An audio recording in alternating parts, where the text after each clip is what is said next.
So as you can see, today's topic, we are going to talk about zero and negative exponents and multiplying. So kind of in a reverse order here, because above the topic, I have this flow map we're going to use. It just felt like it fit better there. Last unit, we talked a lot about polynomials, and with our polynomials, we had a lot of tree maps. So with this unit, we're going to talk about exponential functions. Before we can start talking about exponential functions, though, we have to learn how to simplify exponents. When we simplify exponents, we're always going to have a 5-step flow map we follow. So here's my 5 steps. Notice right now I only have the first step uncovered because that's all we're going to discuss. Actually, I lied. That's not all we're going to discuss in this video. We're going to discuss 3 of the steps in this video. The first step being x to the 0 equals 1. Anything raised to the 0 power is 1. Whether it's x to the 0 equaling 1, 4 to the 0 equaling 1, 2.5 to the 0 equaling 1, anything raised to the 0 power will equal 1. So, what am I talking about when I'm talking about things being raised? So this is called the base. The thing that's being raised to the exponent is the base. This little number up here is called the exponent. You all are aware of that. We've dealt with exponents before.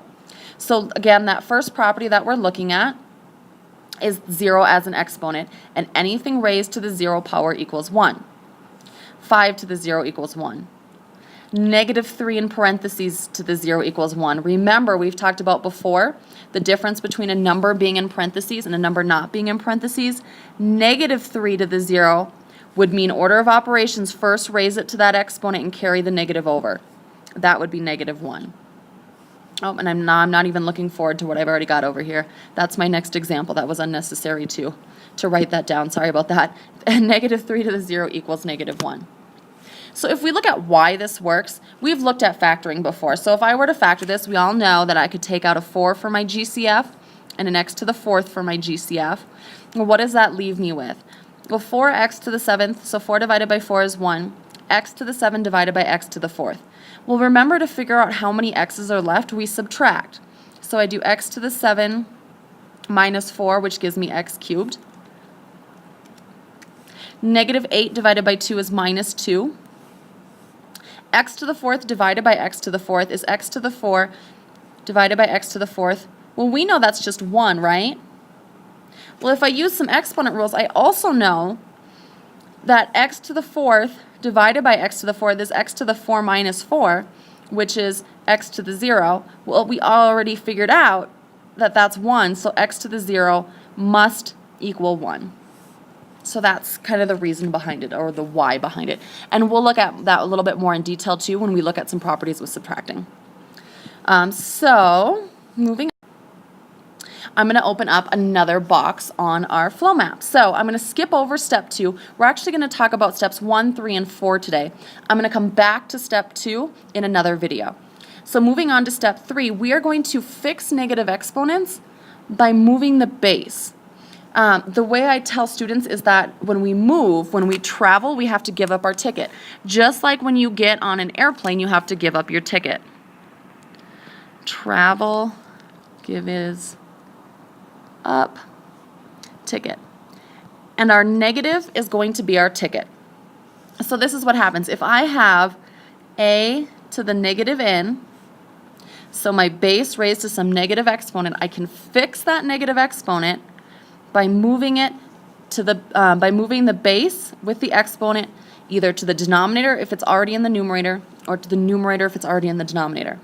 So this is technically over 1. So it's in the numerator, so if I move it to the denominator, I can't have floating space. I have to fill my space with something, so I'm going to fill it with a 1. It works the same way if I have a negative exponent in my denominator. I move it now, so it's in the denominator. When I move it to the top, it gives up its ticket. I get a to the n over 1. Remember, I don't have to write a denominator of 1, so this is the same thing as just a to the n. And I've gotten rid of my negative. So just like with fractions, we want to make sure our fractions are in their reduced form by making sure top and bottom can't be divided by anything. With exponents, we want to make sure that they're in their simplest form by being sure that they don't have any negatives. So if we look at some examples of this, first example, let's say I have 3x to the 0, y to the negative 4, all over z to the negative 3. Well, according to my flow map, the first thing I'm going to do is if I have anything raised to the 0 power, I'm going to change it to 1. So this is going to become 3 times 1, which is just 3, y to the negative 4, all over z to the negative 3. Moving across my flow map, I see the next thing I'm going to do is fix negative exponents by moving the base. Well, my base is y to the negative 4, so y to the negative 4 is going to move. I'm going to take it, it's on the numerator, so I'm going to move it to the denominator. Notice that 3 technically has an exponent of positive 1, so it does not need to be moved. Z to the negative 3, however, does need to be moved. So I'm going to move that to the top. And when I do, my final answer becomes 3z. When the z moves to the top, it loses its ticket. So z to the positive 3 over y to the positive 4. Looking at a second example, let's say I have 2 to the negative 2 x cubed y to the negative 1 all over z to the 0. First thing I'm going to do according to my flow map is anything that's raised to the 0 power is 1. So this z to the 0 is going to become 1. So if I rewrite it, I'm going to try to squeeze it in on the side here. I have 2 to the negative 2 x cubed y, and that's not going to fit, so I'm actually going to have to put it down below. So trying that again, 2 to the negative 2 x cubed y to the negative 1 all over 1. Remember, I do not necessarily have to write the 1. I will for now, just for demonstration purposes. Now from here, moving across my flow map, the next thing I'm going to do is I'm going to fix my negative exponents by moving my base. So I have a 2 to the negative 2. I have to move that. That is not negative 4. That's the biggest mistake I see. Y to the negative 1 I'm going to move also. My x has a positive 3, so I don't have to move that, giving me x to the 3 on top still. The 2 moves down because it loses its ticket, so 2 to the positive 2, y to the positive 1. The last thing I can do with that is I can say, hey, I know what 2 squared is. That's 4. So x cubed over 4y would be my final answer on that one. Opening up another block, so as I said before, we're going to go over steps 1, 3, and 4. So opening another block. So now I have the first step is going to be x to the 0 equals 1 still. Moving across my flow map, I'm going to fix negative exponents by moving the base. The next thing I'm going to do is I'm going to multiply same bases by adding. So we've actually already looked at this property. We've done x cubed times x to the 4th before. Remember what that means. It means 1, 2, 3 x cubed, 1, 2, 3, 4 x to the 4th. Well, how many x's do I have? 1, 2, 3, 4, 5, 6, 7. So in exponential form, I have x to the 7th. How did I get that? Or how could I get that without drawing all those x's out? I could have just added the 3 and the 4. So the property I'm going to have is a to the m times a to the n equals a to the m plus n. So let's look at a couple examples where we put all 3 of our steps of our flow map together. So looking at 2 examples, so the first one I have is if I have 2x cubed y to the 5th x to the 6th all over y to the negative 4.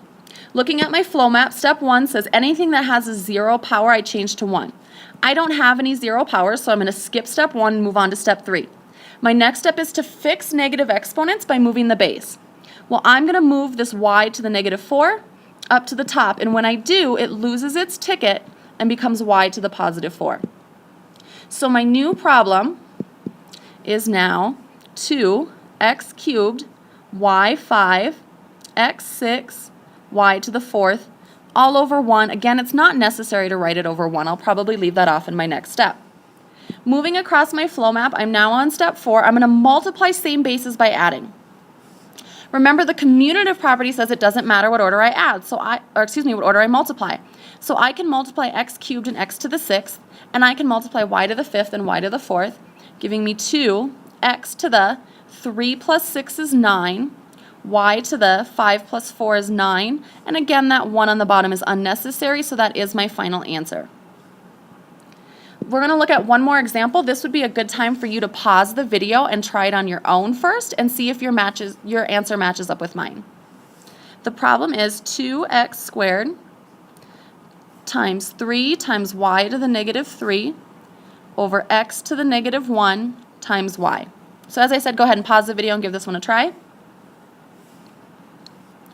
Now that you've had a chance to try one on your own, let's see how you did. First thing I'm going to do I have anything to the 0 power? I don't, so I'm going to skip across to step 3. Do I have any negative exponents? I do, I have 2. So I'm going to fix each of those by moving them and having them lose their ticket. So the x to the negative 1 travels up, the y to the negative 3 travels down.